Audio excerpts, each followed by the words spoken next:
All right, Mike J. So, and on your message board in your sphere of influence, was the general consensus from the presser yesterday doom and gloom? I don't know that it's doom and gloom. I think that people were taking the first loss of the season really, really hard. The way that the loss happened, the way that, it looked a lot like other games in last year in particular, where you weren't able to close it out in the fourth quarter. The fact that Nebraska's defense kind of failed on every level, really. I just think there's just a lot of carryover. Like there's just some anger and just general sadness carrying over from Friday. I don't know that Monday's commentary added a ton to it. I think that was already there. It just kind of kept the, flames going a little bit longer. Schaefer, how much different do you think the fan base would feel, if at all, if overtime had played out differently, but Nebraska still lost? Let's say Nebraska gets the ball first, they score, Illinois gets it, goes for 2, and wins the game. If that plays out, does that matter? No. So what I think people are upset about is that they thought that this was a defense that could just shut Illinois down entirely. And Illinois was able to run the ball. I mean, Illinois had easy run success.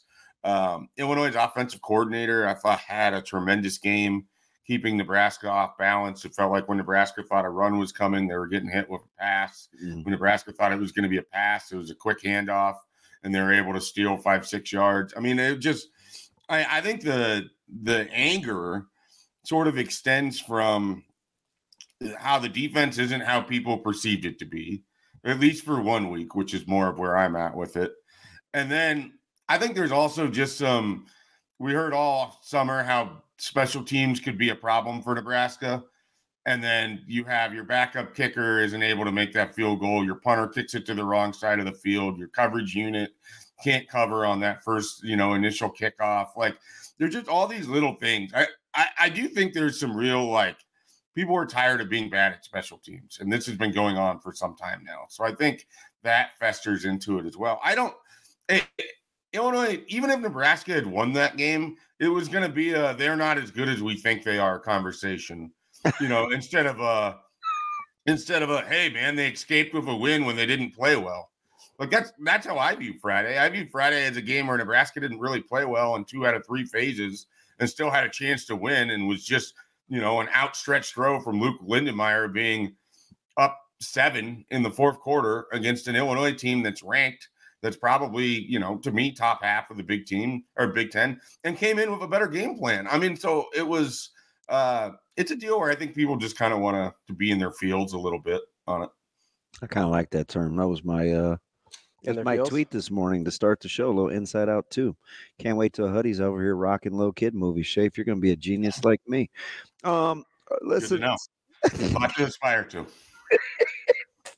With kids movies, nothing else. And being petty, because I think both me and you can do that. Oh yeah. When we get, I don't know that I need a sensei on being petty, Damon.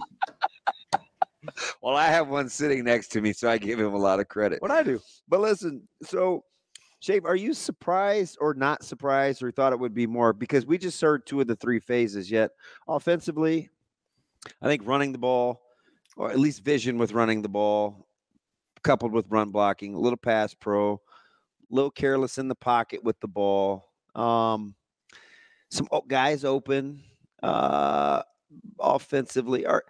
Does offense off the hook, or you feel like because of the position they were in, we focused on the other 2 things because we could see it easier? I don't think offense is off the hook. But I do think if you go back to kind of how conversations were framed about this season, the idea was if you get to, if you get 4 scores, so 24 points, that should put you in position to win games. And so you're coming off of a year last year where Nebraska couldn't get to 24 points. And so the idea was the offense did enough on Friday for them to have won that game. They absolutely could have played better. I mean, there's no question about that. But I sort of also felt like Illinois did a nice job of taking things away from Nebraska. The reason that they threw for nearly 300 yards is that, again, teams decided, hey, we're going to stack the box. We'll see what Dylan Raiola can do. The more fascinating part of their passing game to me is it felt like Nebraska didn't adjust to much in terms of quick passing or try an extension of the running game with some quick passing. It was a lot of long developing downfield routes. Now they hit on a lot of those, so clearly it was working to a degree. But no, I don't think the offense gets a pass so much as if you were to go through and decide which of the three phases most hurt you, it would be 3 out of 3. I think it'd be sort of hard to argue that. Schaefer, as we talk about, hey, we would have liked to maybe see a little bit more out of the run game and Illinois playing with stack box and stuff like that.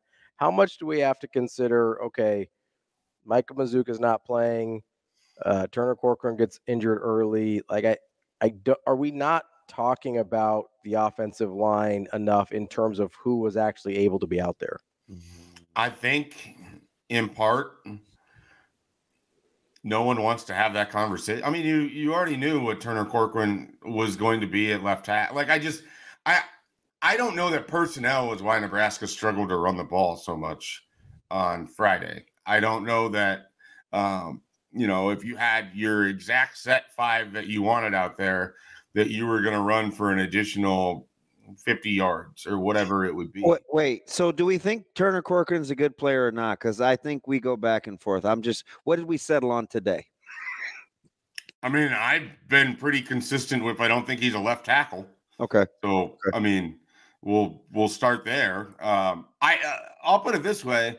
Up until overtime, I didn't feel like there was a sizable drop from where Gunnar Gatula was doing things. I would agree.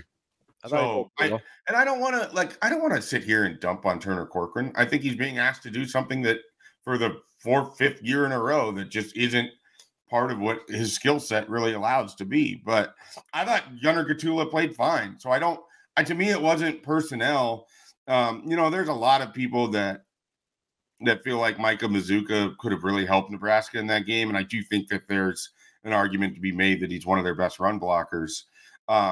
Yet at the same time, I don't know that just having Micah Mazuka means they win that game either. Like I'm not ready to say the personnel was the reason for any offensive line issues or running the ball issues. I just feel like Illinois took it away from Nebraska for the most part, and they didn't adjust with their game plan to how to hit Illinois back to try to take it back. That's more of where I'm at with it than it is straight personnel.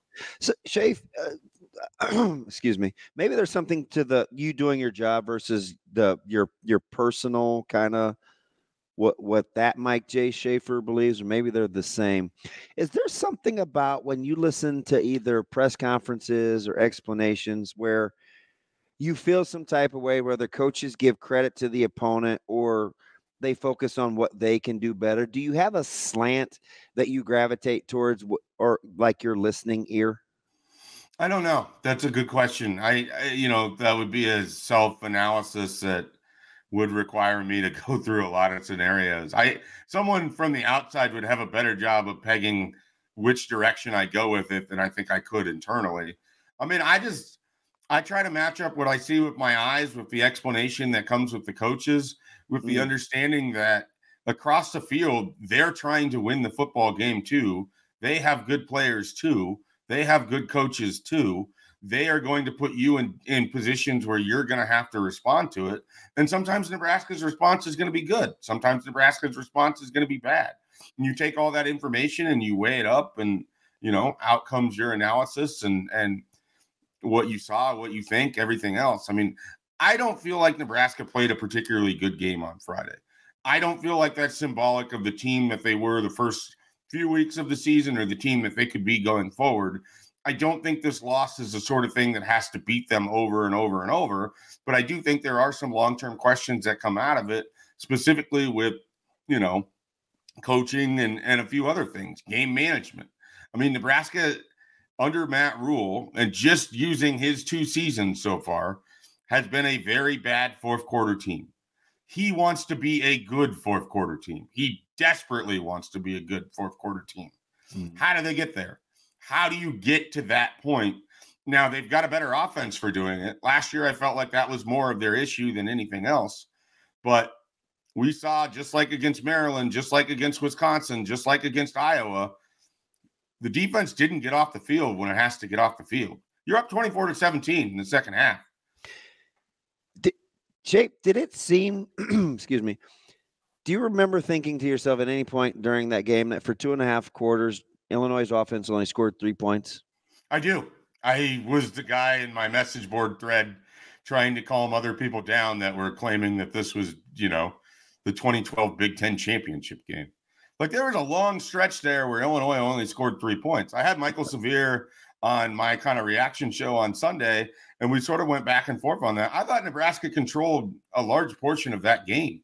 I mean, if you go back to where that interception is thrown, if you go back to, the defense was able to get off the field right away in the first half, they gave the offense chances to really extend that lead, and they weren't fully able to do it. I don't think the defense played terrible by any means, but they did not play well in the fourth quarter. They could not match up against whatever Illinois. They couldn't adjust to what Illinois was doing. The safeties, I thought, had probably the worst game that we've seen them play in a long time. Eyes were in the backfield when it couldn't be. They got beat on simple play actions. I mean, sometimes it felt like they were all trying to do too much, which is a disease that Nebraska has run into before. Again, I don't think it's the sort of thing that it's going to beat them every week, but you hope that whatever they see on film, they learn from the coaching staff, from the players on down, because you're going to be in these types of games again. I look at Rutgers as a very, very similar game to what they just played with Illinois.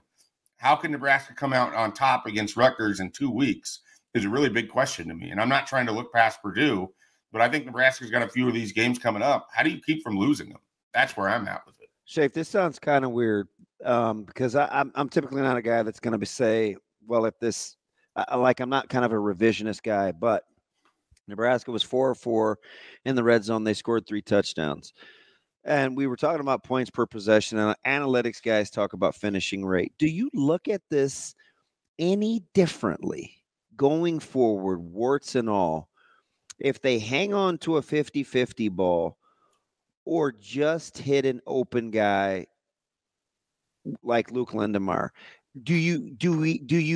Have you allowed yourself to go there, whether you're like, okay, that's 2 things that are pretty controllable, without having the conversation of running the ball and the offensive line or defense missing tackles? Does the narrative change for you long-term if those 2 outcomes are different? I don't think so, because I have tried to come from the place of Nebraska didn't play well and yet still had the opportunity to win that game outright. Okay. Right. Like that's how I feel. Like, I understand. That's why I got it. It just gives me perspective on how you thought. So you think that this was much more about Nebraska than it was Illinois? In the sense that Nebraska didn't adjust to what Illinois was doing. I mean, Illinois did a nice job with their game plan coming into that game. I feel like if they play that game 50 times, Nebraska is going to come out more than half on it. They ended on the wrong side this time. Like, that's why I don't want to make too much of this loss, because I don't think I look at it and see, oh, there's long-term problems brewing here for Nebraska. Yeah. I look at it, they played bad on a Friday night in multiple phases of the game, and still on 3rd and 3, were an outstretched throw away from taking what felt like it could have been a commanding lead in that game, putting their defense back on the field and saying, okay, now finish it. That didn't get to happen. The defense got them to overtime, but then, that very first play of overtime broke the spirit. I mean, I just, when that play happened, I think everyone knew what was going to follow. Schaefer, do you allow yourself? That's pretty good. Do you allow yourself to think at all that the tightness that Coach Rule talked about played more of a factor in the defensive lapses late than not making adjustments to what Illinois was doing? You could. I mean, I think that's human nature. They don't have and maybe that's the side of the ball that puts more of the onus on them. Yeah. I don't know. Well, they're the ones that feel like they're going to go win the game. I mean, you go talk to the defensive players. They're the ones that feel like they're in charge of winning this game for Nebraska before the game starts. I mean, they don't want to allow that many points. They don't want to be in position, where the offense has to chase points or whatever it is. So, yeah, I mean, there was probably some shaken confidence there from where they thought they were to where they are. But the great thing is they get a week to work on it. They get a Purdue team that gives them a different, unique set of challenges, and you're going to move forward. The season didn't end on Friday. It's very, very valuable for those players to hear that. It's valuable for Matt Rule to take that approach. They were never a complete product. The 3-0 start was nice. They weren't going 12-0. I don't know who needs to hear that. They were not going 12-0. I didn't predict them to be 7-0 in Columbus. There was a lot of, hope and excitement for that, but there was always going to be learning this year, and they're in one of their learning moments. What do they learn? That's what we see coming out of this. This is a good segment. Not that you don't have good segments, Shay, but I'm kind of almost in lockstep with all 21 of these minutes. But so when you're looking at this deal, I looked at yesterday's presser more as maybe I hear what I want to hear, but I don't think so, because I'm listening to you and you're kind of the same way. I felt encouraged after yesterday, not discouraged, because you kind of want to be operating in the know, don't you? And he appears to want to talk and allow us to be in the know. Well, what good does it if, it doesn't need full transparency, but just giving short clipped answers that don't really answer the question, there's no value in that for Matt Rule. We know that he likes to use the media to talk to his team. So if they're paying attention to what he's saying on a Monday press conference, I'm sure there's messages in there as well. They like this team. I don't think they're going to feel like one loss is going to shake their feeling from that. They know that they're better than how they played on Friday. I think that's what hurts. What hurts is that they didn't play well enough in a game that they had an opportunity to really kind of announce, hey, this is who we are. Now they're back to the drawing board. And that's the thing about this season. It's going to be a lot of back to the drawing board. It's how you respond that matters. That's Mike Schaefer, Husker 24/7. Shay. Good stuff, Shay. We appreciate it. As always, Trevor Lawrence, still a generational talent. That's DP. I'm Ravi. We'll be back with more Hurrdat Sports Radio.